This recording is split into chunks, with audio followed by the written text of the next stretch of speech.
नमस्कार। आज हम 3 ऐसी चुनौतियों पर बात करने वाले हैं जिन पर आजकल की राजनीतिक बहसों में काफी चर्चा हो रही है। तो चलिए इसी सवाल से शुरू करते हैं। चुनाव, स्कूल और देश की सुरक्षा। सुनने में तो ये तीनों बिल्कुल अलग-अलग विषय लगते हैं, है ना? लेकिन जैसा कि सोर्सेज बताते हैं, इन तीनों के बीच एक काफी गहरा और हैरान करने वाला संबंध है। तो सबसे पहली चुनौती वो जुड़ी है हमारी संस्थाओं की निष्पक्षता से, और इसकी शुरुआत होती है इलेक्शन कमीशन से जुड़े एक हालिया विवाद से। तो हुआ ये है कि इलेक्शन कमिश्नर को अपॉइंट करने वाली कमेटी में एक बड़ा बदलाव किया गया है। पहले इस कमेटी में प्रधानमंत्री, विपक्ष के नेता और भारत के चीफ जस्टिस हुआ करते थे। अब चीफ जस्टिस की जगह एक कैबिनेट मिनिस्टर को शामिल कर लिया गया है। अब इस बदलाव का असर क्या होता है, वो देखिए। जो नई कमेटी है उसमें सरकार के पास हो जाते हैं 2 वोट और विपक्ष के पास सिर्फ 1। मतलब साफ है कि कोई भी फैसला आसानी से 2-1 के बहुमत से सरकार के पक्ष में हो सकता है, जिससे निष्पक्षता पर सवाल उठना तो लाजमी है। इस पूरी सिचुएशन को और बेहतर तरीके से समझने के लिए सोर्स में क्रिकेट की एक बड़ी सिंपल सी मिसाल दी गई है। जरा सोचिए, इंडिया और ऑस्ट्रेलिया के बीच एकदम कांटे का हाई स्टेक्स मैच हो रहा है। अब सबसे बड़ा सवाल यह है, इस मैच के लिए अंपायर कौन चुनेगा? अगर अंपायर चुनने वाली कमेटी में सोचिए ऑस्ट्रेलिया के कप्तान पैट कमिंस हों, उनके ही खिलाड़ी डेविड वार्नर हों और इंडिया से सिर्फ कप्तान रोहित शर्मा, तो क्या लगता है, क्या इस कमेटी से चुना गया अंपायर निष्पक्ष हो सकता है? जाहिर है बहुमत तो साफ साफ ऑस्ट्रेलिया के पास है। और सोर्स इसी पुरानी कहावत से अपनी बात खत्म करता है कि इस नए सिस्टम में जिसकी लाठी उसकी भैंस वाली बात कहीं ना कहीं सच होती दिख रही है।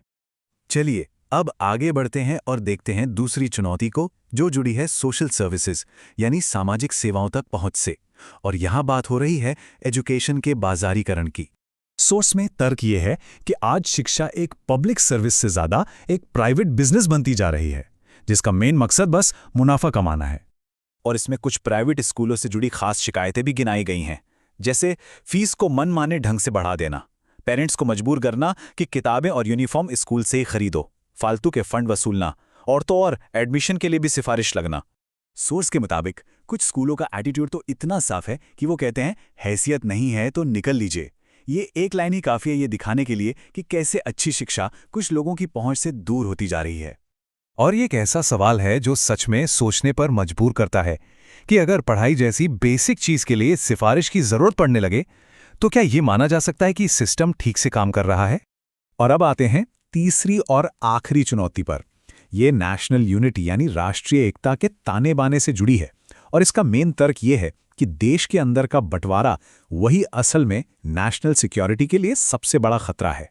सोर्स के हिसाब से देश के लिए बाहरी खतरे तो हैं ही, जैसे पाकिस्तानी फौज या आईएसआई, लेकिन उसके साथ साथ कुछ इंटरनल रिस्क भी हैं, जैसे कि बुलडोजर एक्शंस और मजहबी फिरका परस्ती यानी धर्म के नाम पर गुटबंदी।